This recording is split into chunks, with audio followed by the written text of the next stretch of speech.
There were more red hits than blue. Roger. So I win a buck. So I owe you a buck. You're a very lucky guy. What do you mean lucky? I just did what they taught me to do, and it worked. Sure. But without plenty of luck, all the rules in the book aren't going to help you when you're up playing tag with those Japs. Why, the whole thing's luck. Any of those guys who've been out there will tell you that. Without plenty of luck, they don't even get back to tell you. You better quit smoking those cigars. They're about ready for the fleet, aren't they? Yes, they are, sir. This is the last gunnery flight. Pretty good. Yeah, they're plenty good. I'm a little worried about them, though. I don't think it'd do any harm if you had a talk with them about this luck business. All right. If you think it'll help any, send them around. All right, sir, I'll do it.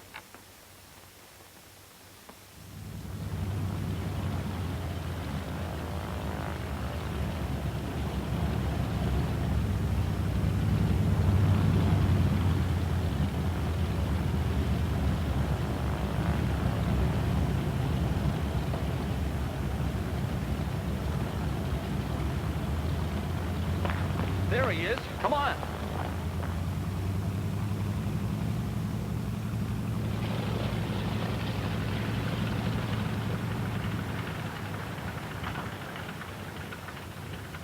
Relax, relax.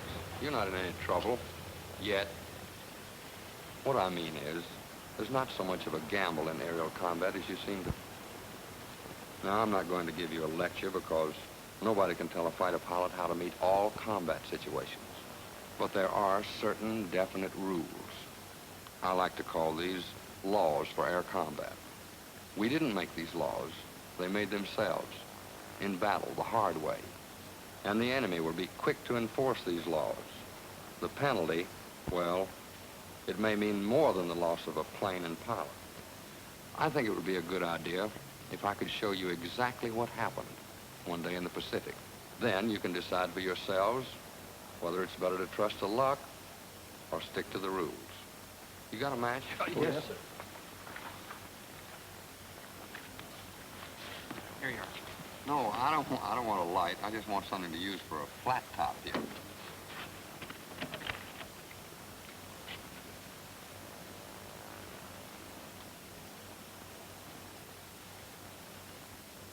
Here's our carrier task force.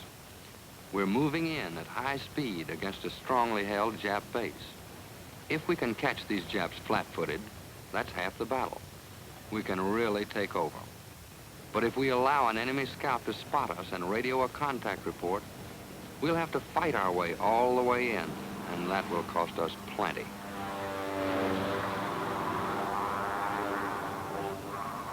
We have fighters on combat air patrol, sauntering at patrol speed to save gas. They're flying about 500 feet below the clouds because we're on radio silence, and they've got to keep the carrier in sight. Take a look at this fighter section. These pilots know their business. The wingman flies step down, a comfortable distance away from his leader, so that he can cross under back and forth when they make their turns, and so that he won't lose sight of his leader or get left behind on any sudden turn. The section leader keeps a sharp lookout through 180 degrees of horizon in the direction of his wingman, no matter whether they're flying right or left echelon, while the wingman keeps a sharp eye over the other half of the horizon, in the direction of the section leader. By following this ironclad rule, all parts of the sea and sky are always within range of vision of the fighter section. So far, everything is proceeding smoothly and according to plan.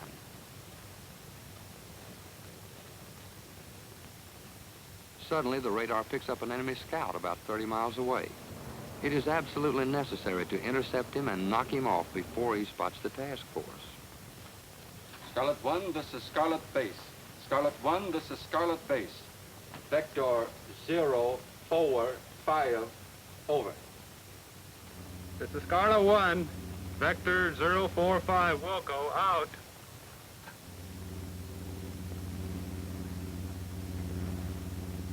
One bogey. Angels forward, range 30, Buster, over. This is Scarlet 1. Wilco, out. The fighter section leader makes a sharp turn to get on the course, and the wingman stays right with him. The enemy is reported at 4,000 feet, so the section heads for the interception point climbing to 6,500 feet for altitude advantage. Both pilots have gone over their checkoff lists on the way out, but now they double-check to make sure their gun switches are on. Scarlet 1, look for bandit east of you, 10 miles.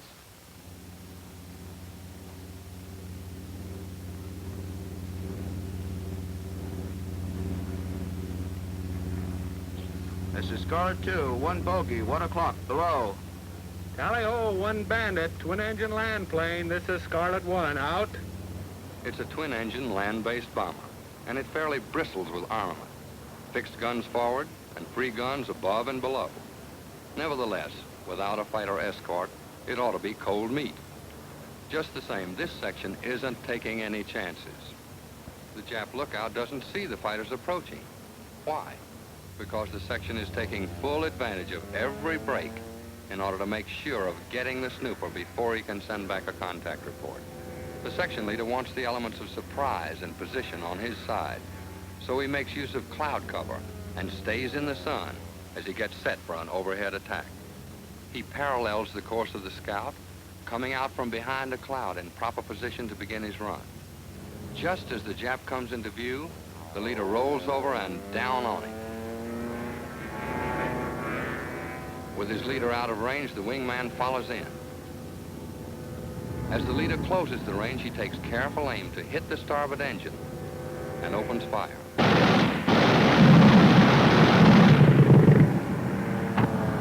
He breaks away to the left. With beautiful timing, the wingman reaches firing range, opens fire, and breaks away to the right. Now the section has placed itself in position to bracket for a new attack. But no second attack is necessary. It's a quick kill.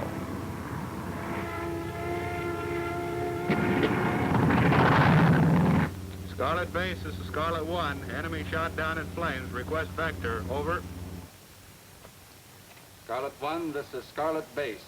Vector 235, out.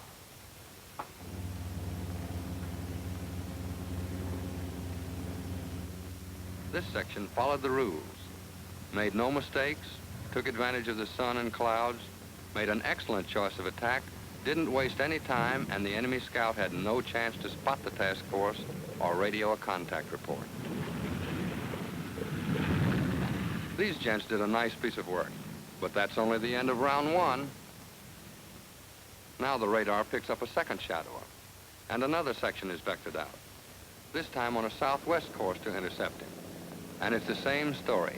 Get the snooper before he spots the task force and radios a warning to his base.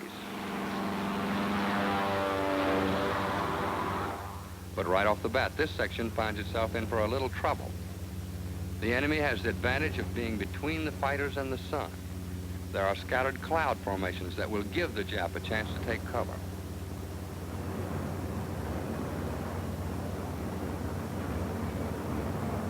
However, these boys are on the ball. An advantage and no advantage. They're out to knock down this snooper.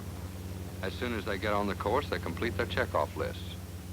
The fighter director reports the enemy scout at 8,000 feet, so they climb 2,000 feet above him, just under the oxygen level.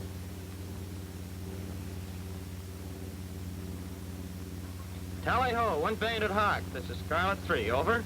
This one is a highly maneuverable carrier-based scout bomber. Fixed guns forward and a free gun aft. The Jap, who has visibility advantage in his favor, spots the fighters. Wasting no time at all, the snooper turns sharply and hightails it for the nearest cloud. The section leader makes an opposite course overhead approach to get the enemy before he can take cloud cover. As he goes into his dive, the Jap keeps a close watch on him.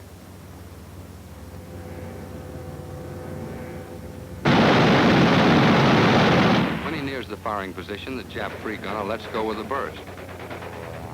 He's hit by the fighter, but he doesn't come apart. The leader continues on down in his dive and levels off to fly along the lower edge of the cloud bank. The wingman stays on top. If the fighters had radar, they could bore right into the cloud after their target. As it is, They know that if they can keep the Jap on a relatively straight course, they'll get him when he runs out of cloud. So the leader stays below and to the side of the cloud bank, while the wingman, on the same side, flies above and behind. As every smart fighter pilot knows, they must keep each other constantly in sight in order to box the Jap in from above and below. Because their lines of vision intersect at a point beyond the cloud, they'll spot the enemy if he should break cover on the far side. If the Jap had been lucky enough to duck into a big cloud, he could have circled and stayed there all day. But these are scattered clouds and aren't large enough for the Jap to maneuver. So by putting the squeeze on him from above and below, the fighters make him hold his course. He's out, diving toward the water. Scarlet 4 from Scarlet 3, mattress.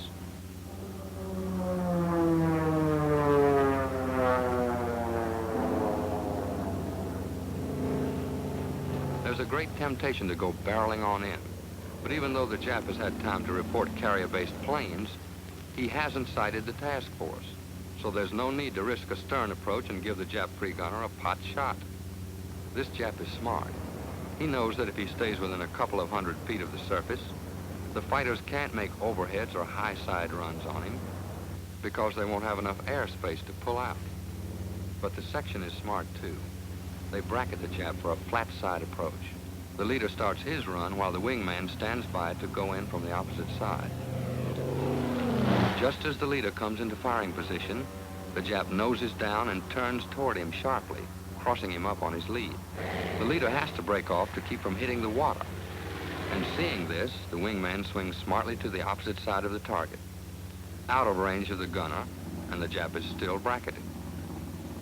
The Jap saved himself on the first pass, but now the team is in better position than before, because the Jap is too close to the water to pull the same trick again.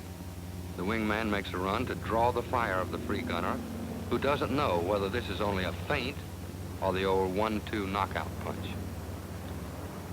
Timing his run to begin when the wingman is about halfway to the target, the leader starts a flat side approach. The Jap is on the spot. He can't repeat his nose down turn. He pulls up into a steep climb. But the fighter holds his lead.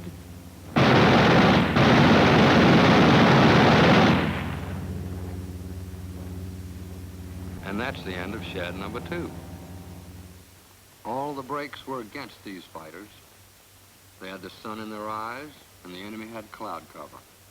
But by using their heads and sticking to the rules, they squeezed and jockeyed the Jap into a position where his next move had to be a wrong move. And in this case, his last move. But before this section had returned to the carrier, the radar picks up a third snooper, and another section is vectored out to intercept. The first 2 sections did a swell job, but it won't mean a thing unless the third section comes through. The leader of this third section is Lieutenant Lugg, and his wingman is Ensign Hazy. Looking for your wingman, Lieutenant? There he is, out of position, lagging way behind, fat, dumb, and happy. Lugg knows this isn't a very good fighting formation, so he zooms, signaling Hazy to come up into position. Hazy sees the signal, but he adds only a pee-wee amount of throttle and doesn't close up fast enough. Scarlet 6, this is Scarlet 5. What's the matter? Having engine trouble? Having engine trouble? Oh, no.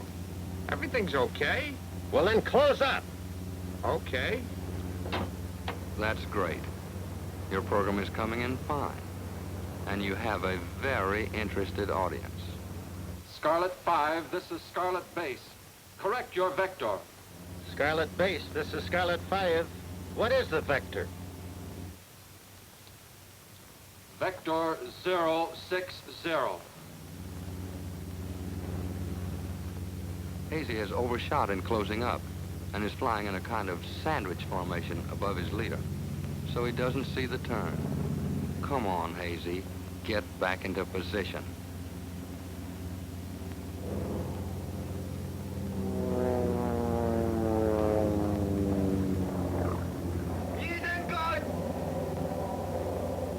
Meanwhile, the Jap, grateful to this information bureau, changes his course. But even though he's in the fighter's range of vision, Lug and Hazy don't see him, and good reason. Ensign Hazy is keeping proper lookout to starboard, but Lug is looking to starboard too. As a result, they miss the Jap in the 180 degrees of horizon on the port side. They've marked, sir.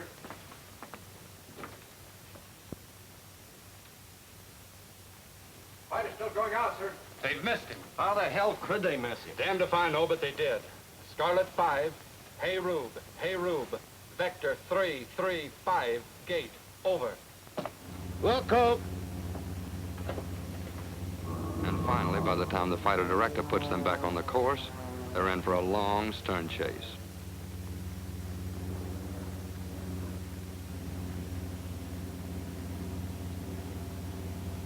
Tally-ho, one bandit. It's a Nakajima.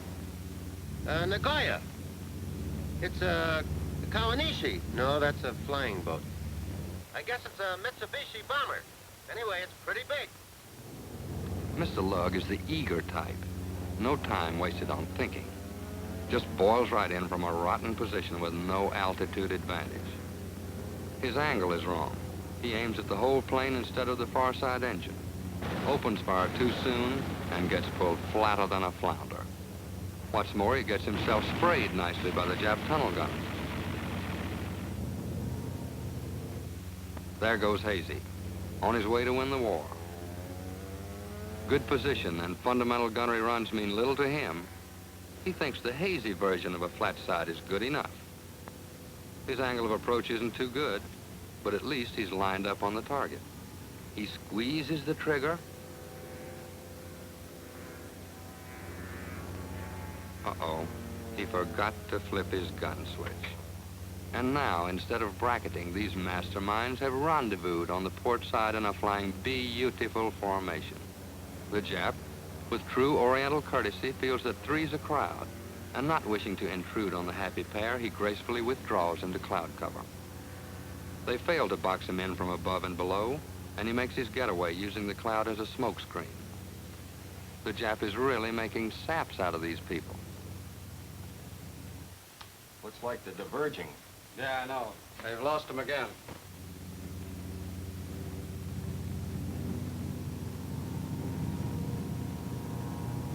Scarlet 5 from Scarlet Base. Vector 085, over.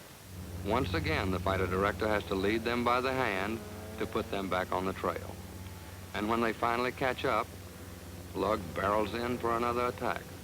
With Hazy, the simple sheep, riding his tail so close they're practically lined up for the Jap gunner.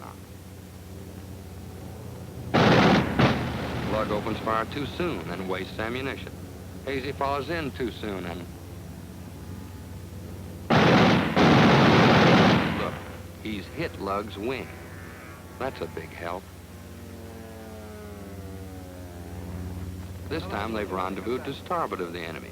But by now, Lug has figured out that their system doesn't seem to be working so well. Bracket! Bracket! Repeat! Bracket, get over on the other side.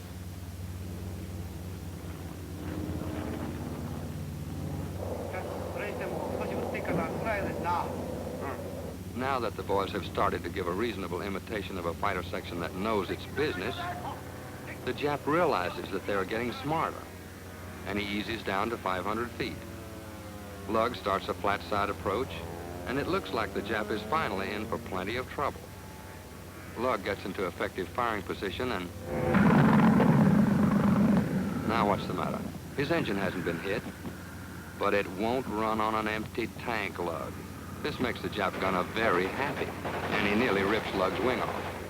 So, because Lug thought he could trust his memory instead of the checkoff list, he missed his chance to get the Jap and almost got himself shot down. As far as Hazy is concerned, this thing has gone far enough. He sees red. He forgets everything except steaming in and getting that Jap. He makes a steep, high side on a target that's too close to the water. The Jap promptly turns toward him, tricking Hazy into steepening his dive still more. It's a fatal error. He can't pull out.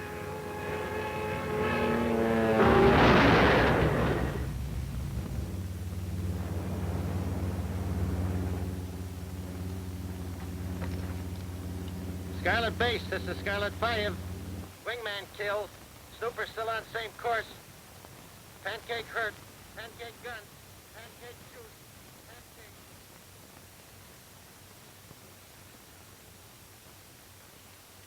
Pancake. A sad report. The mission hasn't been accomplished. The section leader is helpless. His wingman has been lost. And all because of bad judgment, bad teamwork, and bad gunnery. What's worse, the snooper will soon be close enough to cite the task force and send back a contact report. Scarlet 7, this is Scarlet Base. Vector 110 gate, over. The fighter director quickly vectors another section to get on the Jap.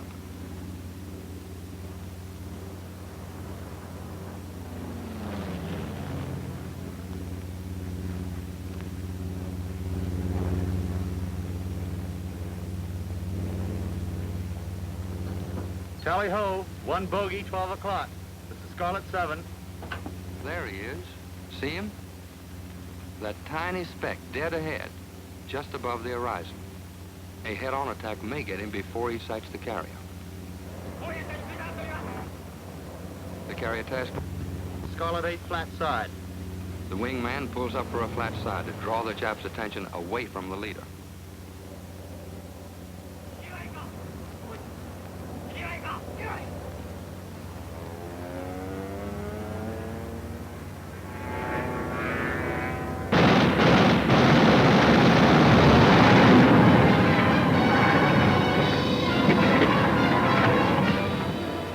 The job is done, but the wingman wants to get in his 2 bullets worth just to make certain that this Jap radio is off the air forever.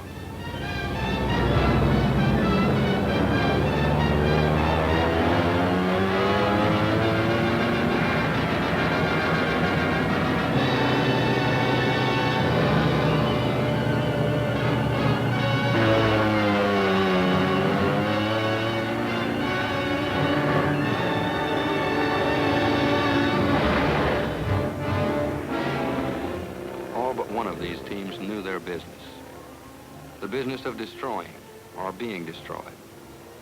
They followed the rules that are as vital as flying sense. They utilized the elements of surprise, sun, and cloud cover. They sized up the enemy properly, chose the right approaches, and attacked smartly. The successful sections worked as teams, in lookout, in bracketing, in making feints. In fact, in all their strategies, they used the teamwork that it takes to blast these snoopers out of the sky. So don't be a lug, and don't you be a hazy. Keep these laws of combat. They'll make you top fighter pilots, but break them and they'll break you. What's worse, they can break a lot of people along with you. Much may depend on you and what you do in a tight spot. Gee, thanks, Commander. Thanks very much, sir. Shall we say, good luck? No, sir, we'll make our own luck. Well.